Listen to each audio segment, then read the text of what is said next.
Hi, this is Jim and welcome back to my YouTube channel. Ito na nga post ni David Licao sa FB kagabi. Ayan na nga, nasa BGC siya at nagbabasketball at view from below. Pero wala naman nakita kay David. Nag-illusion lang yung mga nag-comment sa FB niya. Safe nga ang ating cute na chinito. Hindi naman siya nasilipan from the picture. Next naman ay post ni Miss Isabel Bultao behind the scenes from David Licao Lazada shoot part 2. Ay na nga, napaka-fit ng ating pambansang Ginoo at napakaliit ng tiyan. Tingnan mo nga.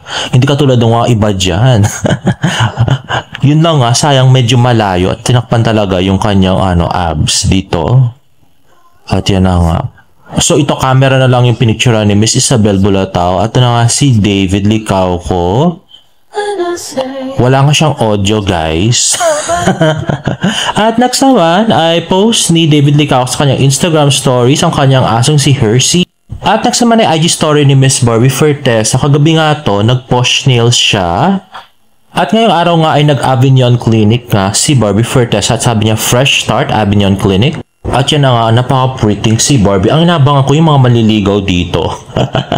Kung totoo nga yun, grabe. Next nga, i-post ni David Licao sa kanyang Instagram stories. Kinuha niya to kay Kaliwa Kanaan. So yun na nga, walang audio yung video. Pero ayan si David with his elite friends na naglaro nga ng basketball. At next ay IG stories ulit ni Kaliwa Kanaan from Jel Castillo. Ayan na, first workout of the year. Kasama nga si David. Ayun na, very active na si David. At nag-post na solid kapuso updates na David Licao rumored to star in Hari ng Tondo with Miss Beauty Gonzalez daw. At ito nga yung GMA Prime lineup for 2025. Ayan na nga, Slay, Hari ng Tondo, Sanggang Dikit, at saka Sangre. Yung Slay nga daw ay pagbibidahan ni Mikey, Gabi, Isabel, at Julian. At dyan napabalitang magiging isa sa leading man si Jack Roberto. At nag-tweet nga si Miss Girl A2 na 2 movie pala ang gagawin ni Uncle. Isang serye. Palaisipan pa yata yung reality show. Congrats, David Licao ko. Ito nga galing sa article ng Lionheart TV nung in-interview nila si David nung December 13 sa Oppo Christmas Party.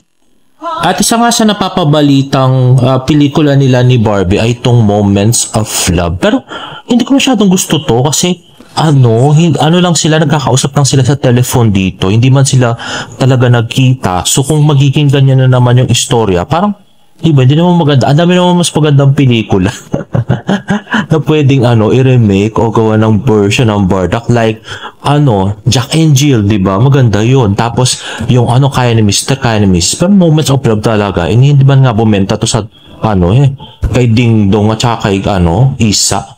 Well, anyway, post nga ng GMA Integrated News, the upcoming Kapuso film Moments of Love on Borrowed Time is not continuation of 2006 movie Moments of Love. Director Mark Reyes made clarification on Facebook after a user claimed that the film is a sequel of the beloved movie that starred Ding Dong Dantes and Isa Calzado.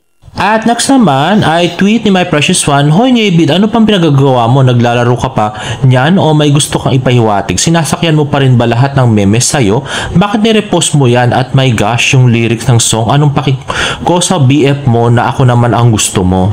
Binibigyan niya ng mali siya ng mga bashers mo, Uncle. Ayun na nga, nirepost ni David. Pogi talaga eh. Mas sa akin umilit ka pa ng isa o kung gano'n, iinom mo na ngayon. Anong pakero dyan sa boyfriend mo? Ako ang gusto mo, hindi mo mapipigil yon. At alam mo yon, sa kanya ka pa uuwi pagtapos lumuhod ng gano'n.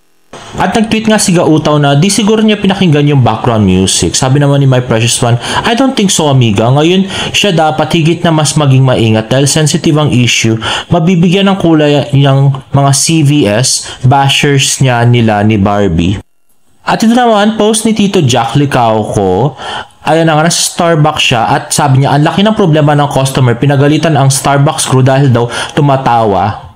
Malapit ko nang batuhin ng napkin. Sa ating hain. Hindi ko daw understand yung maraming customer. Iintindihin lang. Kaya yung makapag-ugali. That's why I'm not upset.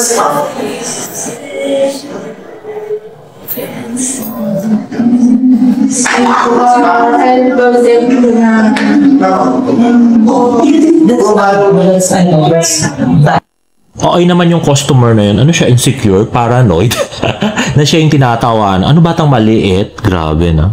Anyway, next. Eto na nga, nainis ako talaga dito sa post ng Showbiz Now. Kasi sabi daw ni Christy Permin na scripted lang daw yung breakup ni Barbie at saka ni Jack Roberto. Ayon kay Christy Permin, scripted lamang umano ang naging hiwalayan para masave ang tambalan ni na David Licauco at ng Barda. Magiging marisrakal din yang si Barbie. Dahil katulad di umano ni Maris, kailangan ni Barbie ng isang controversial na issue para manatili pa ring relevant. Tinawag na Christy na walang kadating-dating ang tambalang Barda, wala daw umanong chemistry ang dalawa, hindi maglalabas ng pera ang mga tao para panoorin ang tambalan nila, pilit lang kasi. At ito pa yung grabing sinabi ni Christy. Sabi niya, noong bata pa raw si Barbie, love team nila ni Joshua Junicio, pero ayaw niya raw kay Joshua, gusto niya si Jake Vargas at inagaw niya nga pa nga daw niya kay Bea Binene. Sabi ni Christy, implying that Barbie has a history of becoming romantically involved with her co-stars. Grabe. Tapos sabi pa ni Christy, fans of Jack P, Jack Roberto, and Barbie Fortesa real life love team are heartbroken with many sympathizing with Jack, whom Permin described as ginamit lang. Grabe, no? Ako nagtataka talaga ako sa mga reporter na to, si Christy, no? Bakit parang ginawa nilang santo si Jack na parang hindi nagkasala? Ang daming allegations, di ba? Yung kay Kim Domingo at saka yung kay Aba Mendez. Ba't hindi yun ang nilalabas nila? Mga lang yung tono. Pinasama niya talaga ng husto si Barbie Fortesa. Parang santo na si Jack Roberto na walang ginawang kasalanan. Grabe, no? Kung sino pa yung mayaman at may karir, siya pa yung magiging masama. Tapos kung sino yung palamunin at umaasa lang dun sa kapartner, siya pa yung mabuti. Ano lang yung to? Tweet nga ni My Precious One, hindi ganyan ang GMA at hindi nila sisirain ang reputasyon nila para sa isang talent nila na Jack para lang umangat. Hindi naman A-lister ng GMA si Jack, hindi rin nila big star. So bakit nila gagawa ng scheme na drama lang para mapasikat lang siya?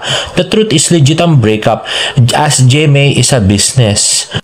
At nag-tweet nga si Chichi ng sana nga. At nag-tweet ulit si My Precious One na legit ang breakup na yan, scripted. Hindi naman siguro desperado si Barbie para gawin yan, ikababagsak ng karir niya yan at reputasyon. Nakakahiya yan kung scripted lang. Nanloloko siya ng mga tao. Maraming pwedeng gawing gimmick pero para sumikat, pero ang ganitong bagay, hindi pwede. At tawang-tawa nga ako sa post sa FB. Galing kay Basarte Kenny Ann Pancha. Okay na po, gets na namin. Ikaw na po si Barbie. Sabi nga to, no, may apam na yumakap talaga kay Jack doon sa New Year's party. Talagang yakap talaga, no? Yakap na pagmamahal. At welcome, Happy New Year 2025 nga yung post ni Jack at kasama niya nga to. At sabi pa nga ng Philay Fever, siya kaya ang dahilan. At agad namang naglabas ng pictures si Josa Poco, ang sumira ng 7 years. Anyway guys, if you like this video, please give it a thumbs up and please subscribe to my YouTube channel for more Barda updates. See you in my next vlog. Bye!